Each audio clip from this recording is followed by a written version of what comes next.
Assalamualaikum warahmatullahi wabarakatuh. Nama saya Moza Fatimah Tuzara.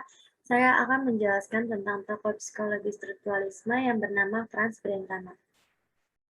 Franz Brentano lahir pada tanggal 16 Januari 1838 di Marienburg, Ambrien, Jerman. Dia adalah keturunan keluarga intelektual Jerman Italia yang sangat religius. Pamannya bernama Clemens Brentano dan bibinya Bettina von Arnim adalah di antara penulis terpenting di antisemitisme Jerman, dan saudaranya Lucio Brentano menjadi ahli terkemuka di bidang sosial ekonomi. Salah satu prinsip utama Brentano adalah bahwa filsafat harus dilakukan dengan metode yang seketat dan setepat metode ilmu pengetahuan alam. Pendekatan Franz Brentano, seperti yang dilakukan oleh para psikolog introspeksi lain pada akhir abad ke-19, dikritik dengan keras dengan munculnya psikologi ilmiah dalam tradisi positivisme logis, terutama oleh para behavioris. Ini seharusnya tidak menggaburkan fakta bahwa Brentano memang memainkan peran penting dalam proses psikologi menjadi ilmu independen. Ia juga membedakan antara genetika dan empiris, kemudian menyebutnya psikologi deskriptif, yakni suatu perbedaan yang paling eksplisit digambarkan dalam bukunya, yaitu psikologi deskriptif. Tujuan utama Franz Brentano meletakkan dasar bagi psikologi ilmiah. Hal ini didefinisikan sebagai ilmu fenomena mental.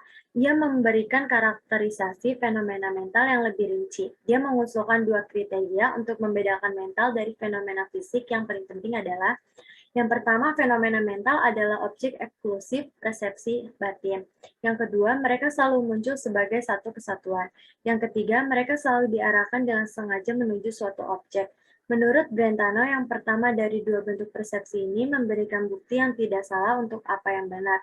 Karena kata Jerman untuk persepsi yang secara harfiah diterjemahkan berarti benar. Brentano mengatakan bahwa itu adalah satu-satunya jenis persepsi dalam arti yang wabarakatuh. Saya akan menjelaskan tokoh psikologi strukturalisme yang bernama Edward Titchener. Edward Bradford Titchener dari Inggris, ia lahir pada tahun 1867 dan wafat pada tahun 1927. Berfokus pada sastra klasik, namun demikian, ia menjadi semakin tertarik pada biologi. Secara khusus, ia menarik perhatian pada buku Prinsip-prinsip Psikologi Fisiologis oleh Wilhelm Wundt, yang mendirikan laboratorium psikologis pertama dan dianggap sebagai bapak psikologi ilmiah. Titchener pindah ke Leipzig untuk belajar dengan idolanya.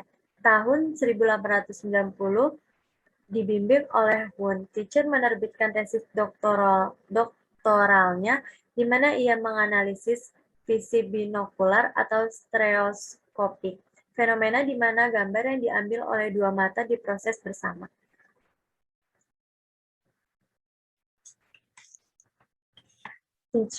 Titchener lebih fokus meneliti elemen-elemen mental, menolak pandangan Wundt mengenai apresi.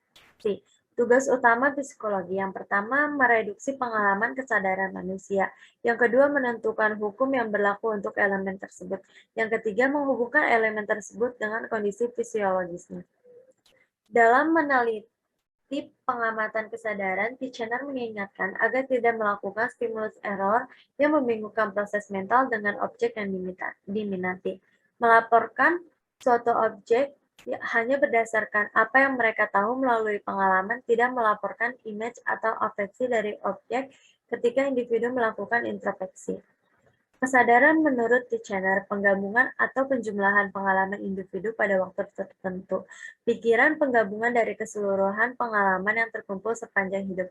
Kesadaran dan pikiran hampir sama. Kesadaran melibatkan proses mental yang terjadi pada satu waktu tertentu, sedangkan pikiran mencakup keseluruhan proses. Tiga konsep dasar dari kesadaran.